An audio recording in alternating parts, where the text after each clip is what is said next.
século XV ocorre uma importante mudança de paradigma, quando o homem passa a questionar a fé e a valorizar a razão.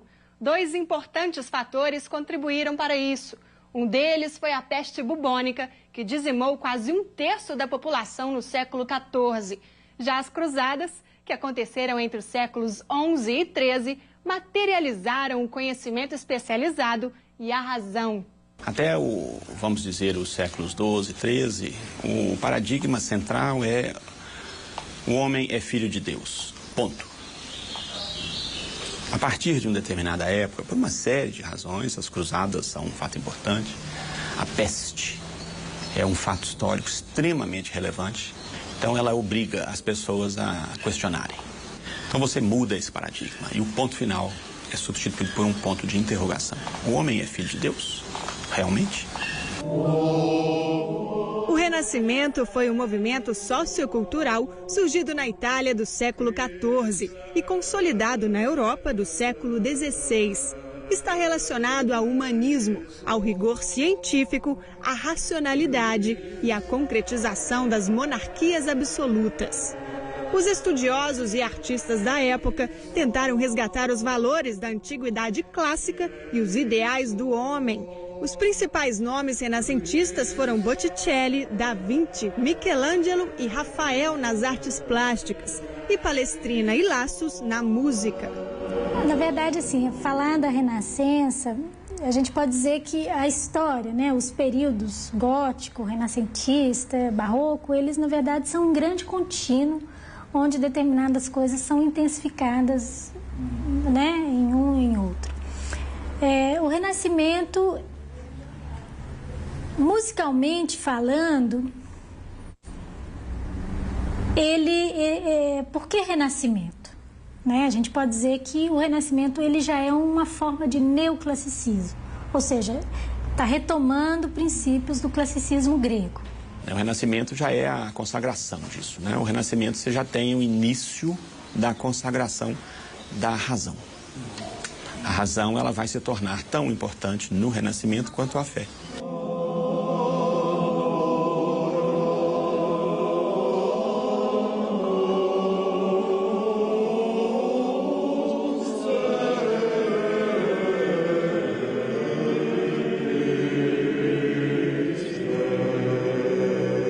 Ainda existe, obviamente, uma grande força na música pagã. E a música popular ainda existe. Ela é mantida ainda por alguns grupos, algumas sociedades, né? E hoje a gente ainda tem também acesso a isso, mas a grande maioria de compositores anônimos. Mas o que eu acho interessante é que o Renascimento marca o início dos grandes nomes, do nome dos grandes compositores. Os lugares, eles começam a ter as suas próprias características. E, claro, que aproveitando até as mesmas técnicas de contraponto, isso em linha geral, mas esteticamente bastante diferenciado. E começa a aparecer, sim, a autoria. Mesmo porque já começa a ser uma época em que determinadas complicações técnicas que vão surgindo obrigam as diferentes capelas e igrejas a ter os seus músicos virtuosos. Então o nome passa a ser muito importante. Você já tem aí nitidamente o nascimento do individualismo como manifestação da forma de pensar, e existe também uma outra questão muito importante, que é a substituição da hegemonia absoluta da fé já por um indício de razão. E eles não só vão mostrar uma arte muito sofisticada, como eles vão tentar provar, eu conheço a técnica, né? Eles vão tentar ser o máximo na técnica. E esse tipo de polifonia renascentista, ele se relaciona muito com o surgimento na pintura da perspectiva.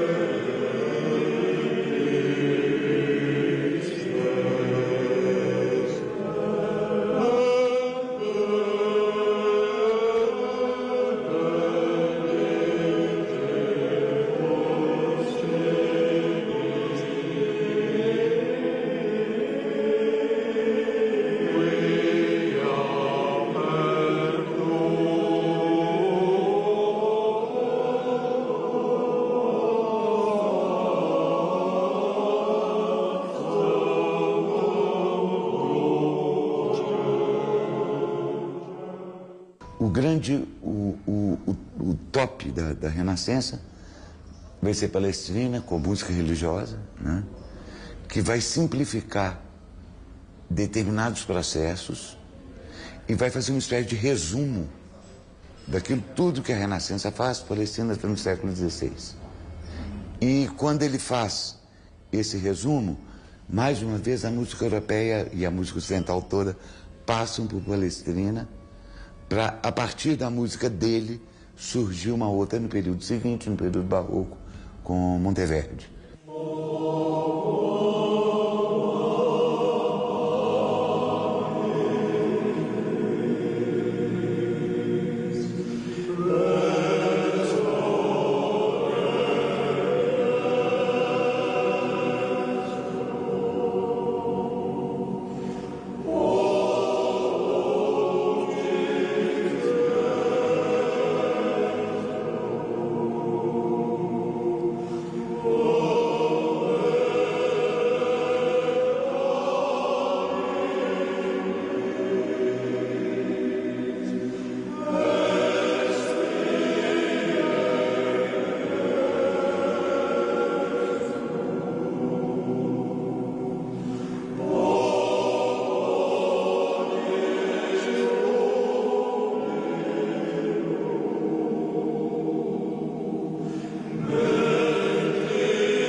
E, de fato, é o momento em que surge, então, a imprensa musical, surge, como embrionariamente, mas surge a ideia da autoria, mas isso é um fenômeno que não é só musical, né? Ele é um fenômeno de sociedade. O homem passa a se colocar enquanto criador, né? O que é muito diferente do pensamento que vinha acontecendo até então. O homem simplesmente repetia ou representava ou fazia aparecer algo que era uma vontade divina. Isso é uma mudança sutil, extremamente importante, porque ela de alguma forma enfraquece a subserviência, a fé, a doutrina estabelecida. Ela permite e abre o questionamento. Ela abre tudo o que o questionamento gera. Ela dá corda na razão, dá corda no racionalismo, na ciência, na pesquisa, no interesse pelo particular. Faz uma enorme diferença. Isso enfraquece o poder da igreja, o poder da fé. E vai num crescente com um grande turbilhão, que é o barroco, né? Onde você vai ter uma concorrência par e passo entre a razão e a fé.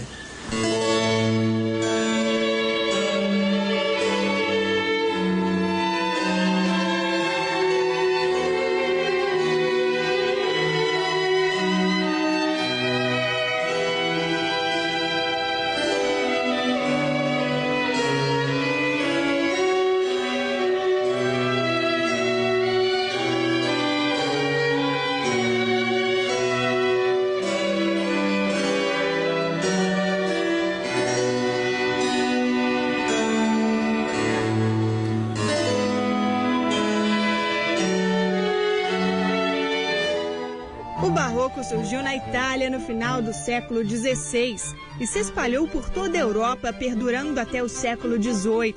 Esta forma de manifestação artística expressava todo o contraste vivido na época, entre espiritualidade e fé, entre antropocentrismo e razão. Suas principais características são a teatralidade das obras, o dinamismo, a urgência, o conflito e o forte apelo emocional. Para isso, os artistas abusavam das cores, das texturas, curvas e do jogo de luz e sombra. O barroco pode ser percebido em vários campos das artes, como na pintura, na escultura, na arquitetura e na música. Os principais compositores barrocos foram Jean-Baptiste Lully, Scarlatti, Georg Friedrich Händel, Antônio Vivaldi e Johann Sebastian Bach.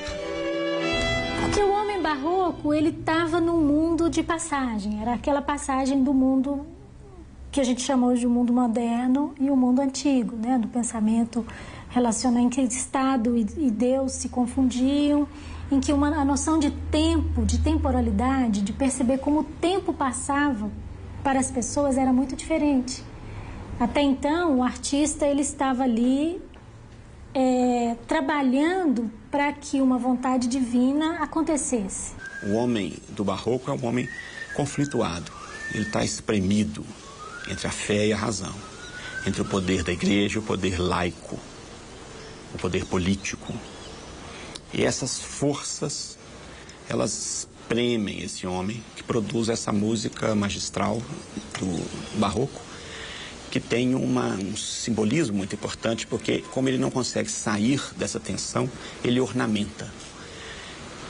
Ele não consegue romper, então ele não desenvolve, ele ornamenta, ele vai e volta e rebusca, porque ele não conseguia sair dessa tensão enorme.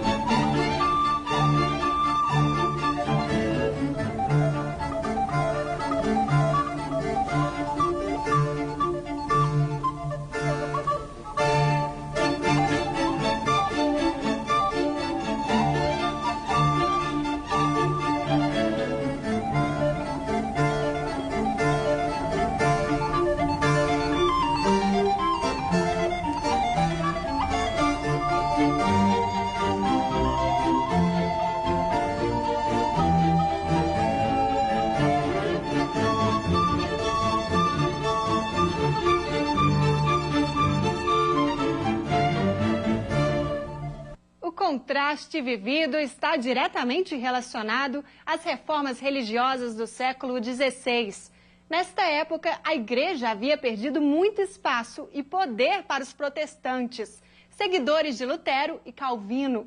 Os católicos, então, desencadearam o movimento da Contra-Reforma com o objetivo de conter o protestantismo.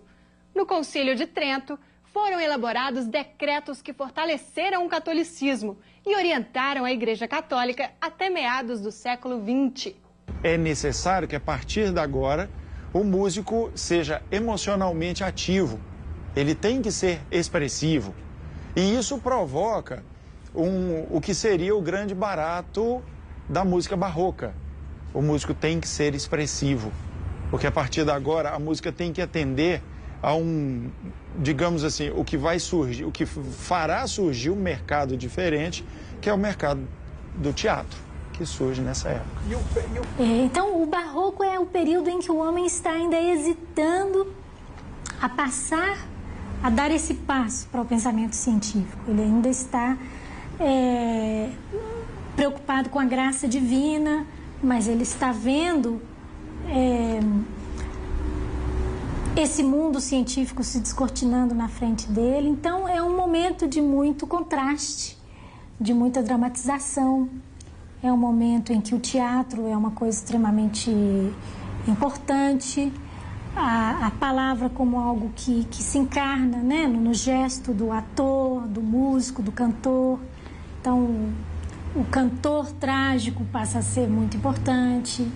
A ópera é o dado essencial do barroco em música. Como ele que traz para a música o que estava acontecendo nas outras artes, que é o sentido de dramaticidade, né? De claro e escuro, de dramaticidade. A ópera surge no século XVI, com o trabalho da Camerata Fiorentina, uma elite musical composta de poetas, musicistas e cantores, que reunidos em Florença tinham o objetivo de remontar as cerimônias gregas em homenagem aos deuses. Mas a primeira ópera considerada positivamente autêntica é Orfeu, de Cláudio Monteverdi, uma obra de música com ampla participação orquestral, já escrita no período barroco. Este gênero artístico vai se desenvolver durante toda a história da música, tendo como principais nomes Lully, Bellini, Bizet, Verdi, Puccini, Wagner, entre outros compositores. A grande chave do barroco é a música de ópera. Bach é uma grande exceção que vai aparecer com a música religiosa, né, exclusivamente quase religiosa. Johann Sebastian Bach nasceu na Alemanha em 1685, na tradicional família de músicos Bach, que por cerca de 200 anos se dedicou a esta arte. Teve vários empregos em cortes e igrejas, como a de São Tomás, em Leipzig, onde passou 27 anos. Atuou como mestre de capela, compositor, corista, professor e organista. O compositor alemão era luterano e é considerado um dos principais nomes da música barroca. Foi influenciado por Antônio Vivaldi e Frescobaldi, entre outros importantes nomes.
Depois do intervalo, o concerto número 10 de Vivaldi.